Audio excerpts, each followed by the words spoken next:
Hey, it's Clarice here. Yeah, how are you guys doing? I feel like it's been a very long time since I've done one of these.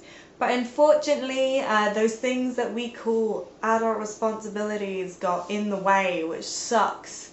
Blah. I wish I could just do this every day, but hey, I'm here now, so that's great. Yay! So yeah, because I was so busy, I didn't get a chance to go to the cinema at all, which really sucks because there's so much cool stuff I missed out on, like Nightcrawler and the Skeleton Twins. So today I thought I'd do something that's more like, I guess, a DVD review or a flashback review. Because if you've seen my Sin City A Day to Kill For review, you'll know that I love Eva Green. And when I say love, I mean the only way I can accurately describe my awe for her perfection is with this face. And then a particularly awesome person and fellow Eva Green fan that I know recommended that I see 300 Rise of an Empire, which I missed when it was out in the cinemas. And so yeah, that's exactly what I did. That darn movie show. So for those of you who may not know, 300 Rise of an Empire is basically like a parallel sequel to the first movie.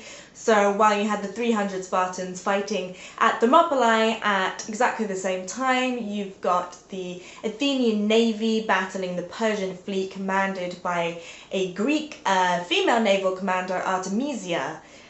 So I would 100% recommend that you watch the first 300 before going anywhere near this movie. Like, even maybe if you have watched 300 but it was a long time ago and maybe you don't 100% remember what happened, maybe go back and have a refresher viewing. I mean, I didn't do that, but I think I was okay because I studied ancient history at university and I studied this movie for a week. So if anything, I am overly acquainted with 300. Walked in and saw them naked on accident. Acquainted. So yeah, I'd maybe recommend a refresh just because this sequel jumps straight into the action just immediately. The beginning is so abrupt, it's so intense so quickly.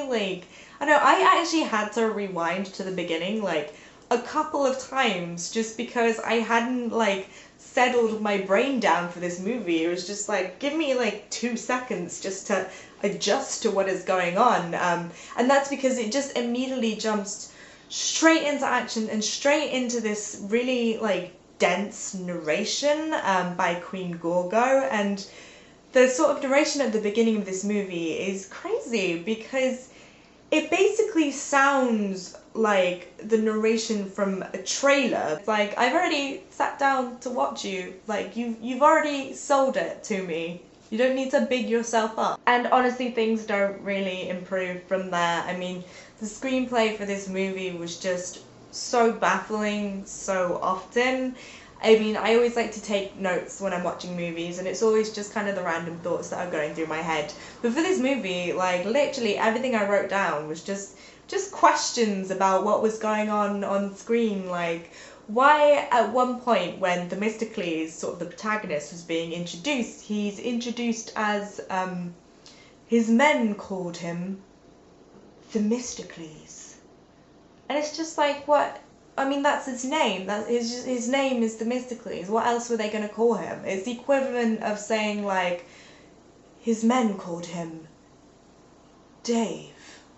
It's crazy. And then, another question was oh, hey, why at one point when Xerxes is turning from man into god, and he, walks into this sacred pool, but then he comes out and he's got a full set of jewelry on. Where did that jewelry come from? Is that a Tiffany's and Company just hidden beneath the water's surface? Just weird stuff like that. This movie just filled me with more questions than it did answers. And that felt lazy to me. It just felt like a clear sign of laziness. Just someone going, okay, right, we need to get from A to B to C, and we don't really care how, as long as there's some CGI blood splatter along the way. And to be honest, I never I don't know, I never thought the first 300 was that incredible. I guess especially when you're forced to study it on an academic level, and then like you have to study the representation of Persians, and you just realize it's like deeply problematic. But I mean, at least putting that aside, at least with 300, I could tell that it was a movie made by someone who cared. There was a lot of passion in it, and there was a lot of passion put into making these Spartans like truly heroic defenders of democracy. And I just did not get that feeling from Rise of Empire. I just felt like no care at all was put into it. I mean, I definitely have to say the visuals were quite a good reproduction of the stuff from the first movie. You know, there's some sort of cool cinematography in it, some cool shots, you know, some pretty like inventive fight choreography. But that was interestingly that wasn't Zack Snyder's input, because this film was actually directed by another director. I think his name is pronounced Naum Moreau. I don't know, just Google it. But yeah, because Zack Snyder's actual input was in the screenplay, like the really sucky part of this movie. Which, yeah, I thought that was interesting. I would have thought that Zack Snyder would have had more sort of vested interest in this movie being good, because 300 was the film that sort of made him famous and allowed him to have the career that he has now. And yeah, instead this just felt like he banged out this screenplay like in between takes of Man of Steel. And so much of this movie is narration. I know there was a lot of narration in the first film, but here it's just pushing it. It's really pushing it. Like, I swear to God, like half of this movie is just narrative setup for the second half of this movie, which is like the big naval battle, which means there's actually, in the middle, there's very little actual dialogue scenes between people talking to each other's faces. And, you know, that's a great shame, because I'm honestly gonna say that the one real reason I would recommend this movie to anyone is because of Eva Green. I mean, her performance as Artemisia is once again fantastic. I mean, she's just this gargantuan presence on screen, and she again manages to kind of pitch that balance between the like delicious, fabulous evil and the real sort of human drive behind it, the motivations for villainy. And I think I would sort of credit Eva Green almost solely with all the sort of awesomeness of Artemisia, because I honestly don't know how well that character was written on paper. And I mean, Artemisia as a concept, you know, as a real historical figure, and she was a real person in history, was just like such a massive badass. I mean, she was this female naval commander, and she was so courageous in battle that even the enemy, the Greek writer Herodotus, you know, commented on her bravery in his writing, which is just awesome. And well, yeah, in this movie she is smart and she's ruthless and she's manipulative, and there's some sort of individually brilliant moments. There's one scene I really liked where it just kind of showed off her charisma as a leader, is where she's just kind of belittling her subordinate commanders by being like, oh, God, would it be too much to ask for one victory today?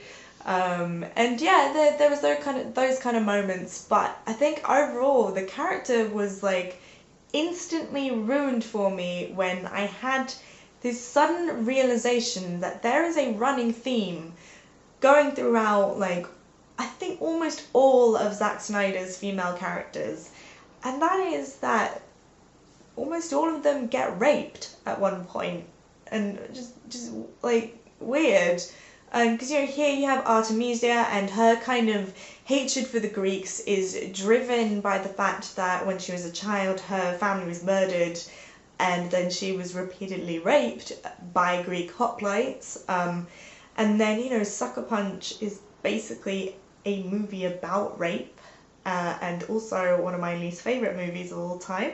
And then also you've got, you know, Queen Gorgo in the original 300, and the Silk Spectre in Watchmen, both being victims of rape. And yeah, I don't know exactly what to read into that. I mean, I don't know, I guess my own kind of personal theory on it is that I think, like, Zack Snyder is trying to write, like, strong female characters, but he just, like, doesn't understand what that means in reality, and, like, he just, for some reason, thinks that, like, the way for women to be empowered on screen is for them to sort of enact revenge against men who raped them. And I don't know, maybe if it's a positive thing we can read as some kind of like metaphor for oppressive patriarchy, but just the fact that he like just keeps doing it repeatedly over and over and over again in these movies just kind of, I don't know, it just feels weird. It just feels like, dude,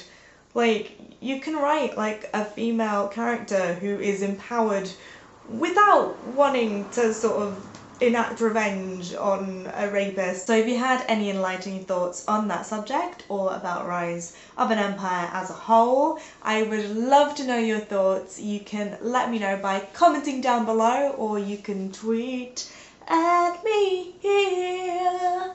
Yeah, I don't know what I'll review next. Fingers crossed, maybe I'll get to a cinema soon. If not, maybe I'll do another flashback review. If you have any suggestions, let me know. And yeah, hopefully I will see you guys soon. Bye!